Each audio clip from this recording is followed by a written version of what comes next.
Ya, selamat malam. Assalamualaikum warahmatullahi wabarakatuh. Kembali lagi bersama saya Surya Wahyudi Putro di podcast kesayangan kita Social Talk. Di kesempatan yang kedua, berarti ini akan melanjutkan dari episode yang pertama. Tentunya dengan bintang tamu yang cukup spesial juga, tidak kalah spesial dari bintang tamu yang pertama, yaitu Mas Restu Aji. Silakan Mas. Halo semuanya. Apa kabar Mas hari ini?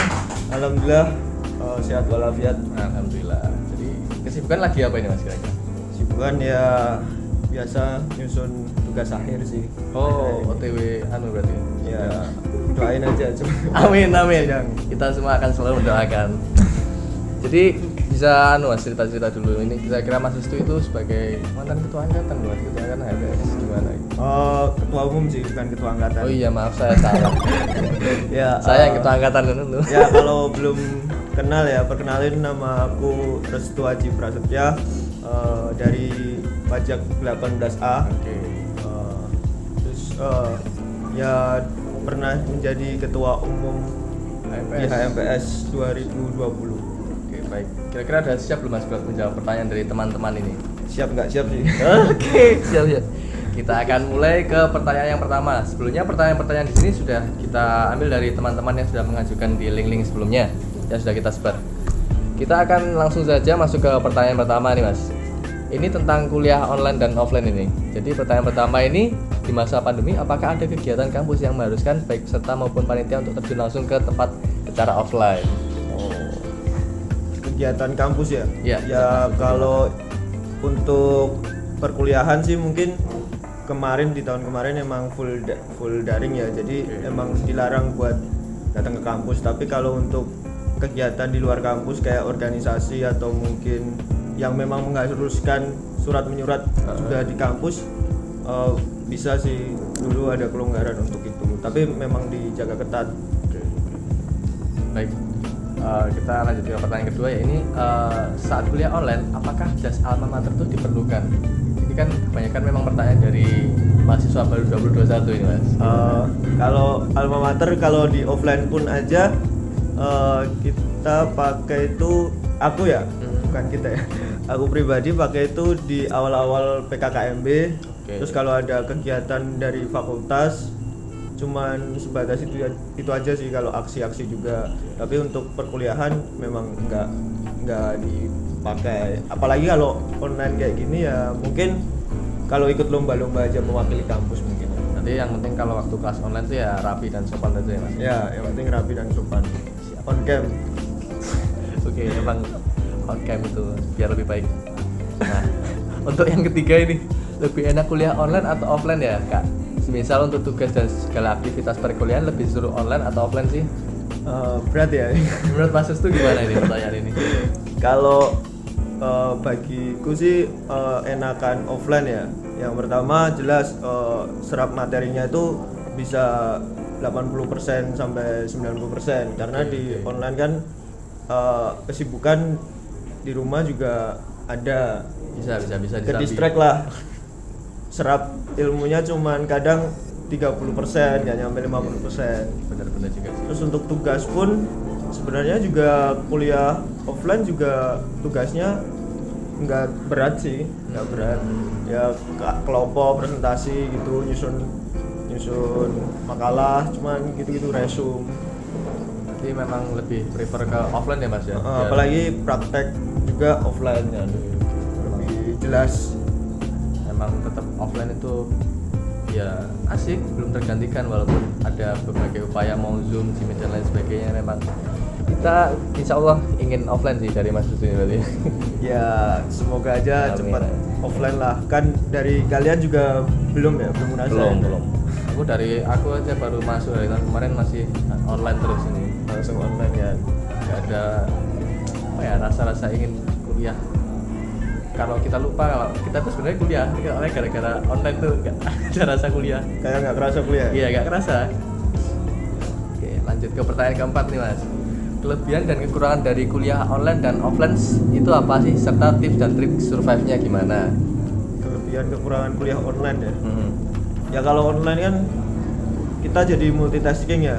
Yang pertama bisa soal waktu, dari waktu kita bagi buat beberapa kegiatan kalau ada yang berkegiatan selain perkuliahan. Iya, iya. Tapi di offline kan nggak bisa harus masuk ke kelas di jam ini sampai jam ini ditentuin kayak gitu kan.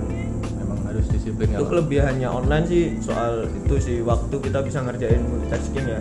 Tapi kalau kekurangannya ya nggak maksimal buat apa yang disampaikan dari dosen atau ketika rapat koordinasi sama temen-temen ya. Iya, memang Itu susah sih, kurang maksimal. Terus untuk tugas-tugas kalau online kelebihannya lebih banget ya tugasnya ya. Oh iya, memang banyak. Banyak Tapi ya? waktunya juga pasti akan berubah juga. Bisa kadang-kadang ada yang molor lah, ada yang gimana. Oh ya, waktu kelas over Iya. waktunya karena materi yang disampaikan juga belum selesai kan. Iya, biasanya. Ya kalau mengatasinya ya lebih serunya ya. Lebih seru atau mengatasi nih? Tips lebih and ke- trick survive-nya. survive-nya gimana biar Ya kita kalau tetap online bertahan. mengatasinya ya tetap anu sih, jaga mood aja sih. Jaga Kan mood ya. kita kan kadang bete sama tugasnya Iya, atau dosennya. dosennya juga. Ya refresh nggak masalah sih, tapi jangan dilupain lah tugas-tugas kayak gitu. Jangan sampai lupa tanggung jawab sebagai mahasiswa juga ya waktu kelas. Nah itu benar.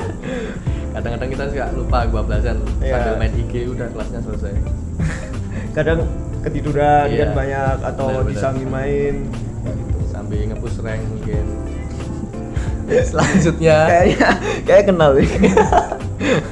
ada player Yuzong yang keren banget itu pokoknya waktu itu. Siapa? Adalah pokoknya itu dari kali. Kita lanjut ke pertanyaan kelima. Jika virus corona masih berkelanjutan, apakah kuliah online masih tetap dilaksanakan, Mas? Kira-kira kapan sih UNS akan memberlangsungkan kuliah offline ini?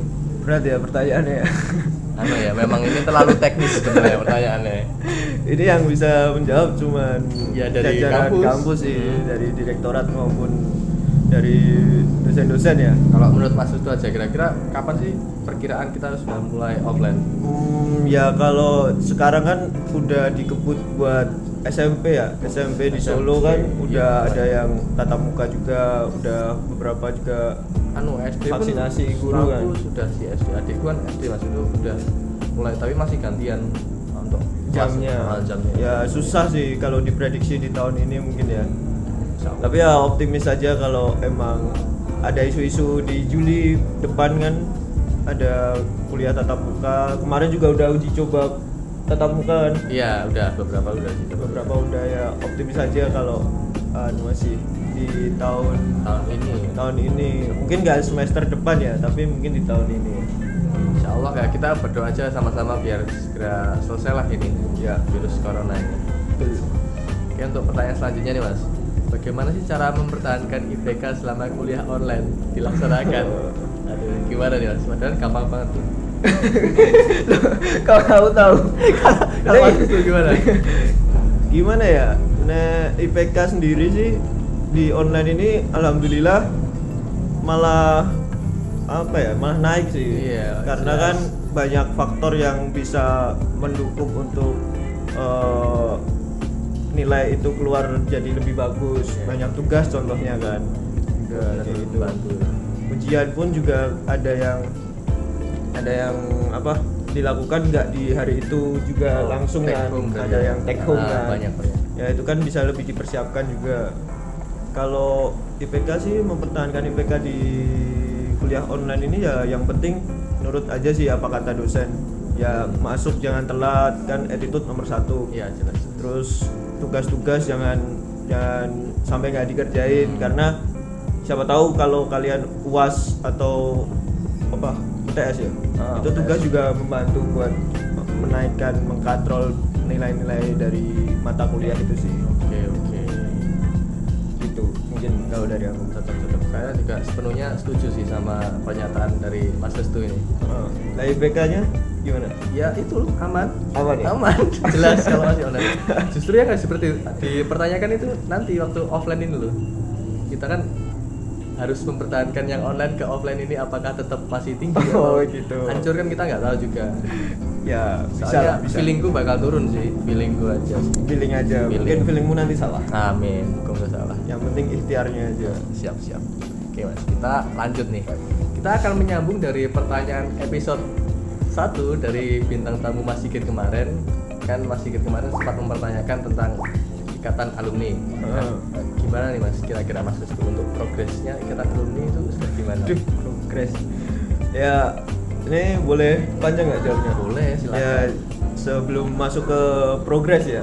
Jadi ikatan alumni sendiri buat info teman-teman sih dari perpajakan sendiri belum ada. Jadi memang cita-cita dari apa ya HMPS dulu ataupun kakak-kakak tingkat angkatan itu dari 2016 2017 yang aku kenal itu apa ya pengen ada ikatan alumni karena benefit yang didapat dari ikatan alumni yang disebarin buat adik-adik tingkat ini juga banyak gitu loh. Terus muncullah inisiasi buat ikatan alumni. Nah kebetulan di tahun kemarin juga sudah dimasukkan di dalam target HMPS, tapi karena pandemi ini kan kegiatan online kan jadi harus beradaptasi. Nah ikatan alumni sendiri juga luput dari fokus kita. Terus ngobrol-ngobrol sama Mas Sigit yang aku kenal sih kayak dari angkatan 17 gimana ikatan alumni. Ya mereka sih dari kakak tingkat mendukung. Nah tapi mungkin ya harus gerakannya harus besar sih, maksudnya banyak dukungan yang muncul di dalamnya gitu loh, nggak 1-2 orang aja gitu. Jadi sampai sejauh ini sih belum ya buat formalnya. Kalau informalnya mencoba buat yang nongkrong kayak gitu kan. Kita kan sering di wedangan ya, di wedangan atau di tempat mana bujo kan, informal kayak gitu, ngumpul lah biar saling kenal sebenarnya. Jadi antar angkatan kenalan kayak gitu kan. Berarti memang sedang diusahakan ya. Ya kalau legalnya sih susah sih. Soalnya susah. Ya, ini kita juga usahakan karena ini juga menjadi tanggung jawab di HMPS Paku, jadi ini akan sangat terima masukan ini. Kalau menurut Mas Susu sendiri, fungsi ikatan alumni itu gimana sih Mas buat kita? Apa seberapa pentingnya lah kalau menurut Mas Susu? Ya kan kalau kita masuk di mahasiswa ya, kita jadi mahasiswa perpajakan. Ya udah, kita jadi satu keluarga ya. Entah itu satu angkatan, antar angkatan kayak gitu kan. Kita kayak gini kita keluarga gitu loh. Nah, misal ada butuh bantuan apa, itu share informasi cepet dan kalau bisa membantu kan kita bantu kayak gitu. Yang pertama mungkin soal kesulitan atau diskusi kuliah pun kayak gitu kan. Walaupun bisa dia personal, tapi kalau alumni mungkin ada yang bisa di-share informasi tentang isu-isu pajak mungkin yang lebih mendetail di samping dosen, kalian kan bisa dapat kayak gitu. Terus relasi hubungan lowongan pekerjaan juga penting. Terus mungkin nanti kalau bisa besar dari dana yang ada di alumni juga bisa jadi beasiswa untuk mahasiswa pajak yang mungkin kesulitan kayak gitu sih. Terus lebih nge-branding juga sih di adik-adik ini punya keahlian apa misalkan lebih kompeten di bidang apa kayak gitu bisa disalurkan. Masuk juga sih sebenarnya. Memang penting sih kata ya Mas, lupa.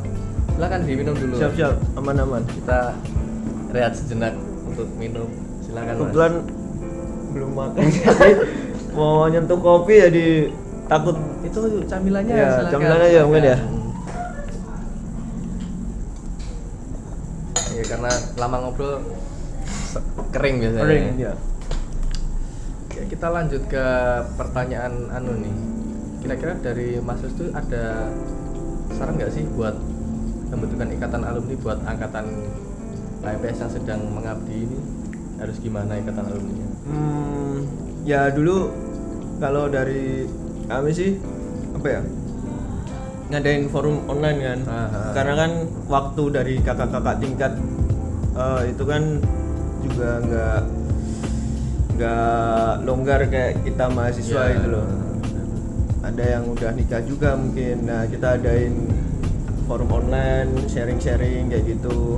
Terus dulu udah ke tahap itu sih sebenarnya, baru sekali online terus konsul sama Kak Prodi Bu Nini untuk membuatkan kuesioner ya, isinya setuju atau enggaknya ada ikatan alumni ke seluruh angkatan kayak gitu yang udah lulus ya, karena kan alumni kan mahasiswa yang udah lulus dari perkuliahan.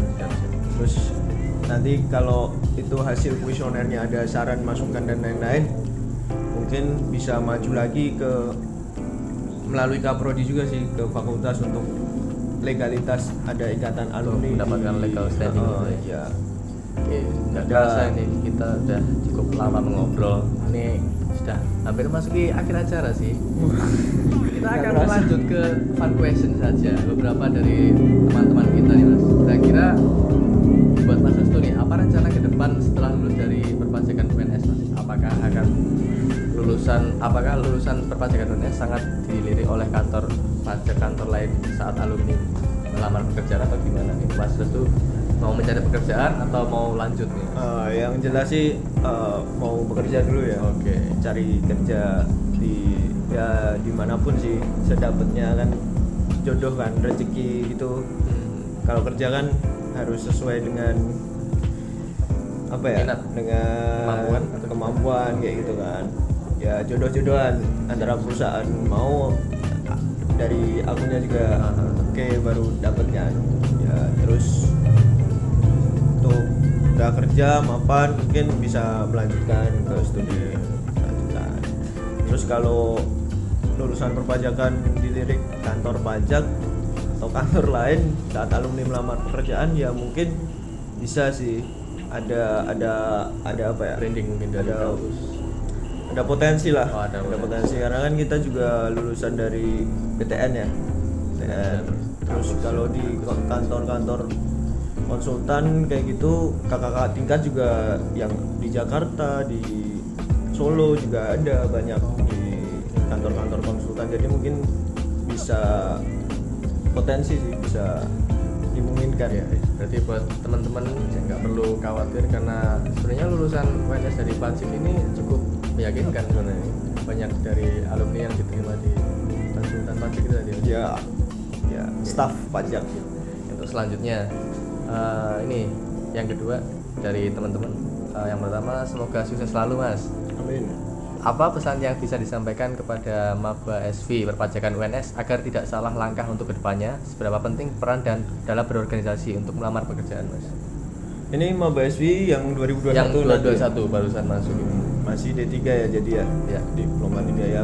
Jangan pertama mindset buat apa? Oh D3 enggak S1 itu dihilangin dulu. Oke, siap. Yang penting yakin nanti lulusan D3 itu kompeten di bidang masing-masing, khususnya kalau kita perpajakan ya. Itu kita pegang. Terus buat mahasiswa baru juga adaptasi dari SMA kan materi banyak tuh, Ya. general. Nah kita dikhususkan untuk akuntansi dan perpajakan ya kebanyakan ya. Tapi nggak menutup kemungkinan yang lain. Yang penting belajar mendalamin akuntansi sama perpajakannya itu buat kita modal kerja kan. Ya, Lain kayak benar gitu. juga. Terus apa lagi ya? Buat apa ya?